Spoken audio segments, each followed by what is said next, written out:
Mesti semua pernah dengar kisah Nabi Musa dan tongkatnya yang boleh bertukar jadi ular kan? Suatu hari Allah perintah Nabi Musa pergi berhadapan dengan Fir'aun yang sangat sombong. Fir'aun siap mengaku dirinya Tuhan.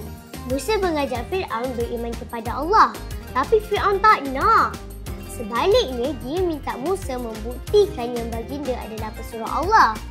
Allah pun suruh Nabi Musa lemparkan tongkatnya ke tanah. Tiba-tiba, boom! Tongkat tu berubah menjadi ular besar. Fir'aun menuduh Musa sebagai ahli sihir. Fir'aun tidak berpuas hati dan esoknya dia mengumpulkan semua ahli sihir untuk bertarung dengan Nabi Musa. Ahli-ahli sihir melemparkan tali sakti ke tanah dan terus berubah menjadi ular. Kini giliran baginda pula untuk melemparkan tongkat. Sekali lagi, boom!